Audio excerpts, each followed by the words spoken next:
بہرحال ایک چیز رسولوں پر ایمان میں سے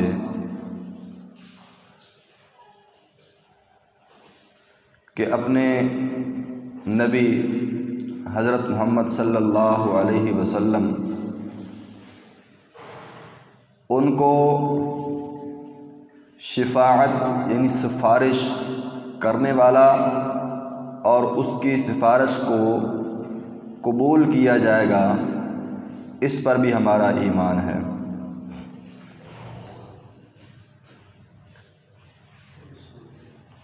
قرآن کی بے شمار آیات کے اندر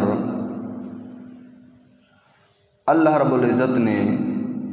رسول اللہ صلی اللہ علیہ وسلم کے متعلق یہ فرمایا، جتنی آیات میں سفارش کرنے والا الفاظ یعنی لفظ آئے، وہاں سے مراد رسول اللہ صلی اللہ علیہ وسلم ہے۔ من ذا الذی یشفع عندہ الا بإذنہ، کون ہے جو سفارش کرے سوائے اس کے جس کو اجازت دی گئی۔ یہاں تک ہم نے مان لیا کہ سفارش صرف وہ کرے گا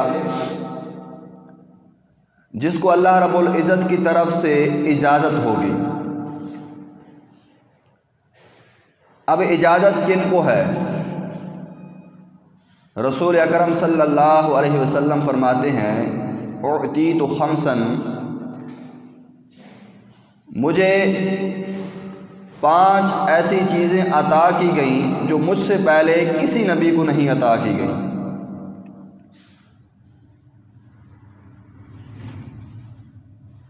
ان 5 چیزوں میں سے فرمایا، مجھے اپنی امت کی سفارش کرنے کا بھی اذن اور اجازت دی گئی ہے۔ ایک دلیل یہ کہ رسول اللہ صلی اللہ علیہ وسلم خود فرما رہے ہیں کہ مجھے 5 چیزیں عنایت کی گئی ہیں، ان 5 میں ایک سفارش بھی ہے۔ پھر ایک اور حدیث ہے، اس میں رسول اللہ صلی اللہ علیہ وسلم فرماتے ہیں کہ ہر نبی کو ایک مقبول دعا کی اجازت دی گئی تھی دنیا کے اندر۔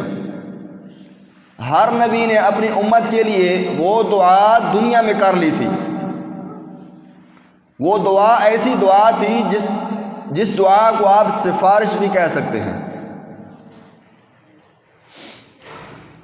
ظاہر ہے چاہے بندہ سفارش کرے، اب اللہ رب العزت اجازت دے رہے ہوں کہ آپ سفارش کریں میں قبول کروں گا، اور ایک یا یہ فرما دے کہ آپ دعا کریں دعا قبول ہو جائے گی، اس وقت کی ہوئی دعا وہ سفارش ہی ہوگی۔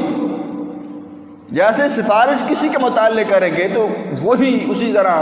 دعا کسی کے متعلق کر دیں گے۔ بہرحال دعا جو ہے وہ دی گئی۔ رسول اکرم صلی اللہ علیہ وسلم فرماتے ہیں، ہر نبی نے وہ دعا دنیا میں اپنی امت کے لیے کر دی تھی، لیکن میں نے وہ دعا ذخیرہ کر لی ہے قیامت والے دن تک کے لیے۔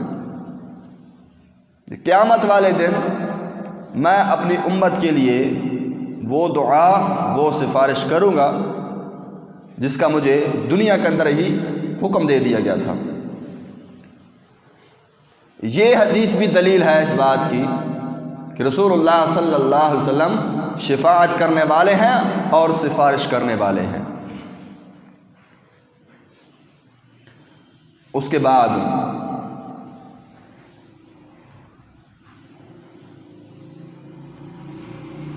بہت ساری احادیث ہیں، آپ ملاحظہ کریں گے کہ رسول اللہ صلی اللہ علیہ وسلم نے سفارش کرنی ہے۔ ان میں سے چند یہ بات تو ہمیں سمجھ آ گئی کہ رسول اللہ صلی اللہ علیہ وسلم سفارش کرنے والے ہیں، شفاعت کرنے والے ہیں، ان کی شفاعت قبول بھی ہوگی۔ اب اس شفاعت کے حقدار کون ہیں؟ کن کے متعلق رسول اللہ صلی اللہ علیہ وسلم اللہ رب العزت سے شفاعت کریں گے؟ مین پوائنٹ، مین وجہ یہ ہے جو آج ہم نے سمجھنی ہے اور اپنے آپ کو دیکھنا ہے کہ قیامت والے دن کیا ہم ان لوگوں کی صف کے اندر کھڑے ہو سکیں گے کہ نہیں جن کے متعلق رسول اللہ صلی اللہ علیہ وسلم شفاعت کریں گے؟ ایسا نہ ہو کہ ہم ان لوگوں کے اندر کھڑے ہوں جن کے متعلق اللہ رب العزت سفارش کرنے ہی نہ دے، کیونکہ اللہ رب العزت فرماتے ہیں کہ سفارش صرف اس کی ہوگی جس کی میں اجازت دوں گا۔ اللہ کے نبی صلی اللہ علیہ وسلم کو سفارش کی اجازت دے دی گئی، لیکن سفارش کن کی کرنی ہے؟ جن کی اللہ رب العزت اجازت دیں گے۔ تو اپنے آپ کو ایسا بنانا ہے کہ اللہ رب العزت کل ہم کو ان لوگوں میں سے الگ نہ کر لے جن کے متعلق سفارش ہونی تھی۔ اور رسول اکرم صلی اللہ علیہ وسلم فرماتے ہیں اب اندازہ لگائیں جو شخص الگ کر دیا گیا وہ کتنا برا ہوگا۔ اللہ کے نبی فرماتے ہیں جو سفارش ہوگی نا میری وہ نیک لوگوں کے لیے نہیں ہوگی، جو بڑے نیک تھے متقی تھے تو ان کے متعلق اللہ رب العزت کہیں گے کہ ان میں سے کسی کی سفارش کرو، وہ تو پہلے صالح لوگ ہیں، وہ تو پہلے نیک لوگ ہیں، اللہ رب العزت نے پہلے ہی ان کو جنت دے دینی ہے۔ کمال کیا ہے؟ اللہ کے نبی فرماتے ہیں مجھے ان لوگوں کے متعلق اجازت دی جائے گی جو گناہوں کے اندر لت پت ہو کر آئیں گے، جو بڑے گنہگار ہوں گے، گناہ ان کے بہت زیادہ ہوں گے، پہاڑوں کی شکل میں ہوں گے، ان میں سے لوگوں کے لیے اللہ رب العزت مجھے اجازت دیں گے کہ یہ جو بڑے بڑے گناہ لے کر آئے ہیں نا آپ کی امت میں سے، ان میں سے جو ہے آپ کسی کی سفارش کریں یا فلاں فلاں کی سفارش کر دیں۔ گنہگار ہیں، نیک لوگ تو وہ تو الگ ہیں جو گنہگار ہوں گے۔ اب ان گنہگاروں میں سے بھی جس کو اللہ رب العزت الگ کر دے کہ 10 گنہگار کھڑے ہیں، 10 میں سے کہ اللہ رب العزت کہ ان پانچوں کے متعلق آپ سفارش کر سکتے ہیں، ان 5 کے متعلق آپ نہیں کر سکتے، تو اندازہ لگائیں وہ 5 برے لوگوں میں سے وہ 5 کتنے برے ہوں گے جن کو اللہ رب العزت اجازت بھی نہیں دی جا رہی اللہ رب العزت کی طرف سے کہ ان کے متعلق آپ سفارش کریں۔ ہیں دونوں گنہگار، لیکن وہ سب سے زیادہ گنہگار، ان گنہگاروں میں سے گنہگار کون لوگ ہوں گے؟ ابو ہریرہ رضی اللہ تعالی عنہ رسول اکرم صلی اللہ علیہ وسلم سے سوال کرتے ہیں اللہ کے نبی سب سے زیادہ آپ کی سفارش کا حقدار کون ہوگا؟ اللہ کے نبی فرماتے ہیں مجھے پتہ تھا، مجھے اندازہ تھا کہ یہ سوال تو ہی کرے گا مجھ سے، کیونکہ میں نے تیری بہت زیادہ حرص اور لالچ دیکھی ہے حدیث رسول صلی اللہ علیہ وسلم کو لینے کی، اس کو یاد کرنے کی۔ اللہ کے نبی فرماتے ہیں میری سفارش کا سب سے زیادہ حقدار وہ ہوگا من قال لا الہ الا اللہ خالصا من قلبہ و نفسہ، جس نے خلوص دل کے ساتھ لا الہ الا اللہ پڑھا ہوگا، وہ شخص میری شفاعت کا حقدار سب سے زیادہ ہوگا۔ خلوص دل سے لا الہ الا اللہ پڑھنے کا مطلب کیا ہے؟ صرف لا الہ الا اللہ زبان سے کہہ دینا، اس کو خلوص دل سے نہیں کہتے، وگرنہ میں اکثر خطبات کے اندر یہ کہا کرتا ہوں کہ صرف لا الہ الا اللہ پڑھنا ہوتا تو ابو جہل کو کوئی تکلیف نہ ہوتی،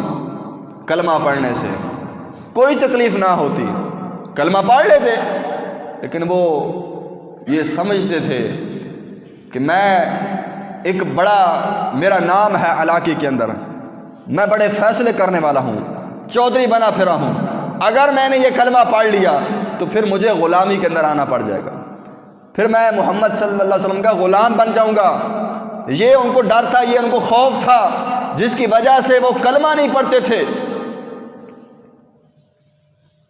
وگرنہ زبان سے وہ کہہ دیتے۔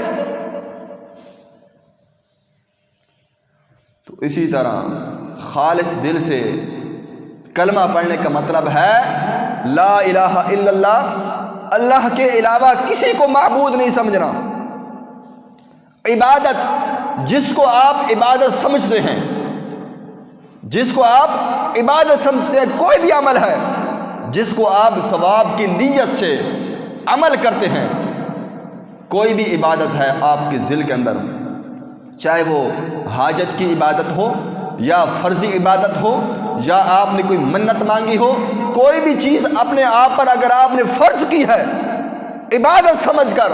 وہ عبادت صرف اللہ کی ہوگی، تو یہ ہے خالص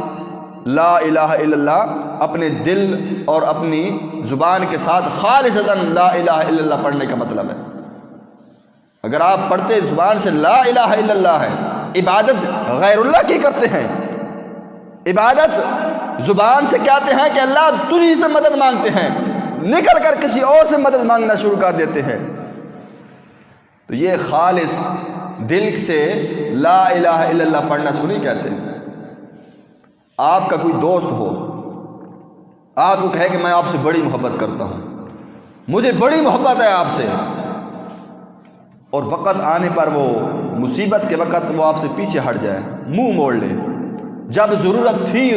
آپ کو اس کی، اس وقت وہ پیچھے ہٹ جائے، یا آپ کو کہے کہ میں آپ سے محبت کرتا ہوں، بات آپ کی ایک نہ مانے، کیا آپ اس کو اپنا اچھا دوست، اچھا ساتھی سمجھیں گے؟ جس نے صرف زبان کی حد تک کہا کہ میں آپ پر جان مال لٹا دوں گا، لیکن باری جب آئی تو وہ جان مال لٹانے نہیں آیا۔ یہ تو دنیا کا بھی اصول ہے کہ آپ اس کو دوست کیا رشتہ دار ہو، رشتہ داری توڑ دیں گے۔ جب ہم کہتے ہیں اللہ، ہم قیامت والے دن اللہ سے ہم نے وعدہ کیا تھا، جب عالم ارواح میں تھے نا، ابھی ہماری روحیں تھی وہاں پر اللہ رب العزت نے ہم سے وعدہ کیا تھا، وعدہ لیا تھا ہم سے کہ کیا تم میری عبادت کرو گے، کیا تم مجھے اپنا رب سمجھو گے؟ ہم نے لبیک کہا، ہاں جی سمجھیں گے، ہم عبادت صرف آپ کی کریں گے۔ لیکن دنیا میں آ کر ان کی عبادت شروع ہو گئی جن کے اللہ رب العزت نے منع کیا، جن سے۔ تو لا الہ الا اللہ دل سے پڑھنے والا اور لا الہ الا اللہ کے مطابق اپنی زندگی بسر کرنے والا وہ شخص ہوگا جو رسول اللہ صلی اللہ علیہ وسلم کی سفارش کا سب سے زیادہ حقدار ہوگا۔ ایک بات ہو گئی۔ دوسری بات، رسول اکرم صلی اللہ علیہ وسلم آتے ہیں، جو شخص حدیث میں آتا ہے کہ اگر آپ آذان سنیں مؤذن کی، مؤذن جس طرح آذان دیتا ہے آپ اسی طرح بیٹھ کر اس آذان کو دہرائیں، جسے کہتا ہے آذان کا جواب دینا۔ مؤذن اللہ اکبر پڑھتا ہے، تم بھی اللہ اکبر پڑھو، یعنی ساتھ ساتھ پڑھو۔ جب مؤذن حی علی الصلاۃ اور حی علی الفلاح ان کلمات پہ پہنچتا ہے تو ان کی جگہ لا حول ولا قوت الا باللہ پڑھنا ہے۔ باقی ساری اذان جس طرح مؤذن پڑھتا ہے اسی طرح آپ نے دہرانی ہے، دل کے اندر ہو یا زبان سے جیسے مرضی پڑھ لیں۔ یہ اذان مکمل ہونے کے بعد اللہ کریم فرماتا ہے وہ درود مجھ پر پڑھے، جو درود ابراہیمی ہے جو ہم نماز کے اندر پڑھتے ہیں، وہ درود اس نے پڑھا۔ پھر اس درود کے بعد کلمات پڑھے، یعنی اذان کے بعد کی جو دعا ہے، اللہم رب ہذہ الدعوۃ التامہ والصلاۃ القائمہ آت محمدا الوسیلۃ والفضیلہ وابعثہ مقاما محمودا الذی وعدتہ، اتنے تک حدیث سے ثابت ہے۔ آگے ورزقنا شفاعتہ یوم القیامہ یہ حدیث سے ثابت نہیں ہے، وعدتہ تک رسول اللہ صلی اللہ علیہ وسلم کی حدیث کے اندر موجود ہے۔ اذان مؤذن کی طرح اذان پڑھی، اس کے بعد درود پڑھا، درود کے بعد یہ دعا پڑھی، اللہ کریم فرماتے ہیں یہ شخص میری شفاعت کا حقدار بن جائے گا۔ یہ اپنے آپ کو کہلوا سکتا ہے کہ میں کل قیامت والے دن میرے متعلق بھی رسول اللہ صلی اللہ علیہ وسلم شفاعت کریں گے۔ دو لوگ ہو گئے، ایک جو شرک کرنے والے نہیں ہیں، لا الہ الا اللہ پڑھنے والے ہیں خالص دل سے، دوسرے جو شخص اذان کا جواب دے، درود پڑھے اور دعا پڑھے، یہ شخص حقدار بنیں گے۔ اور اس کے بعد تیسری کیٹیگری کے اللہ کے فرماتے ہیں جو شخص صبح اور شام کے وقت 10 مرتبہ مجھ پر درود بھیجتا ہے۔ درود کئی طرح کا رسول اللہ صلی اللہ علیہ وسلم سے ثابت ہے. ایک درود ابراہیم مکمل پڑھ لیتا ہے کوئی شخص صلی اللہ علیہ وسلم پڑھ لیتا ہے، یہ بھی درود ہے. اللہم صلی وسلم علی نبینا محمد، یہ بھی درود ہے. آپ کوئی بھی درود جو رسول اللہ صلی اللہ علیہ وسلم نے پڑھا ہو، چھوٹا ہو یا بڑا ہو، آپ ایک بار نہیں 10 بار صبح بھی پڑھتے ہیں صبح کی نماز کے بعد، اور 10 بار شام کے وقت پڑھتے ہیں، اللہ کے نبی فرماتے ہیں یہ وہ شخص ہے جو میری شفاعت کا حقدار بن جائے گا، جس کے متعلق قیامت والے دن میں شفاعت کروں گا. ایک اور حدیث ہے،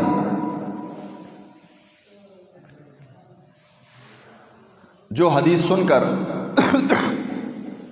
مجھے بڑی خوشی ہوئی اور دل کو سکون ملا. امید ہے آپ کو بھی بڑا سکون ملے گا. صحابہ کرام بیٹھے ہیں، رسول اللہ صلی اللہ علیہ وسلم نے صحابہ کے اندر بیٹھ کر آدم علیہ السلام بلکہ نہیں ابراہیم علیہ السلام کا قول ذکر کیا، جنہوں نے اللہ رب العزت سے دعا کی رب انہن اضللن کثیرا من الناس فمن تبعنی فانہ منی، کہ اے اللہ میری امت کے اندر جو بھٹکے ہوئے ہیں، جو گنہگار ہیں، اگر تو ان کو عذاب دے گا، ہیں تو تیرے بندے، ہیں تو تیرے بندے، یہ الفاظ کہے. پھر رسول اللہ صلی اللہ علیہ وسلم نے عیسیٰ علیہ السلام کا قول بھی ذکر کیا، ان تعذبہم فانہم عبادک وان تغفر لہم فانک انت العزیز الحکیم. اگر آپ ان کو عذاب دیں گے، عیسیٰ علیہ السلام اللہ سے فرماتے ہیں کہ اللہ اگر تو یعنی میری امت میں سے لوگوں کو عذاب دیں گے، فانہم عبادک، ہیں تو تیرے بندے، وان تغفر لہم، اگر تو ان کو معاف کر دے گا، درگزر کر دے گا، فانک انت العزیز الحکیم، تو بڑا کمال حکمت والا ہے، بردبار ہے، بڑی حکمت والا ہے، تو یعنی معاف کرنا چاہے تو معاف کر سکتا ہے. یہ الفاظ کے پھر صحابہ کرام ہوتا ہے رسول اللہ صلی اللہ علیہ وسلم نے رافع یدیہ، اپنے دونوں ہاتھ اٹھائے. جب رسول اللہ صلی اللہ علیہ وسلم دعا کے لیے نماز کے بعد، نماز مکمل کرنے کے علاوہ چلتے پھرتے، خطبہ ہو، نماز کا وقت نہیں ہے، عام حالات میں کوئی بھی رسول اللہ صلی اللہ علیہ وسلم سے دعا کا کہہ دیتے، اللہ کے نبی صلی اللہ علیہ وسلم ہاتھ اٹھا لیا کرتے تھے، کیونکہ ہاتھ اٹھا کر دعا کرنا یہ دعا کی طرف زیادہ توجہ کے قریب ہے، کہ بندہ ہاتھ اٹھا کر جب دعا کرتا ہے تو اس کی ساری توجہ اس کی دعا کی طرف ہوتی ہے کہ میں اللہ سے کچھ مانگ رہا ہوں. تو رسول اللہ صلی اللہ علیہ وسلم نے کبھی بھی نماز کے بعد بیٹھ کر سلام پھیرنے کے بعد ہاتھ اٹھا کر دعا نہیں پڑھی، بلکہ یہ جو اذکار ہیں رسول اللہ صلی اللہ علیہ وسلم سے ثابت ہے، اور اللہ کے نبی صلی اللہ علیہ وسلم نے کبھی بھی یہ ہاتھ اٹھا کر نہیں پڑھے. اس کے علاوہ کبھی بھی دعا کرنی پڑ جاتی تو رسول اللہ صلی اللہ علیہ وسلم سے احادیث کے اندر جیسے یہ آپ سمجھ لیجیے کہ رافع یدیہ، اپنے ہاتھوں کو اٹھایا، مجلس میں بیٹھے ہیں، باتیں ہو رہی ہیں، جب اپنی باری آئے صحابہ کرام فرمایا اللہ کے نبی صلی اللہ علیہ وسلم نے اپنے دونوں ہاتھ اٹھائے اور فرمایا یا رب امتی امتی، صرف امتی امتی، میری امت میری امت فرمایا، اور رونے لگ گئے، وبکا، اور رونے لگ گئے.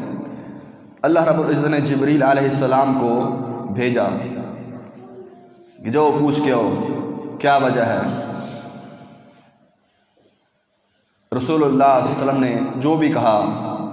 جبریل علیہ السلام اللہ کے پاس چلے گئے. اللہ نے پوچھا دوبارہ ہاں کیا، حالانکہ اللہ تعالیٰ جانتے ہیں، یہ حدیث کے الفاظ ہیں، اللہ تعالیٰ خوب جانتے ہیں کہ رسول اللہ صلی اللہ علیہ وسلم نے کیا فرمایا تھا جبریل علیہ السلام سے، لیکن پھر بھی سوال کیا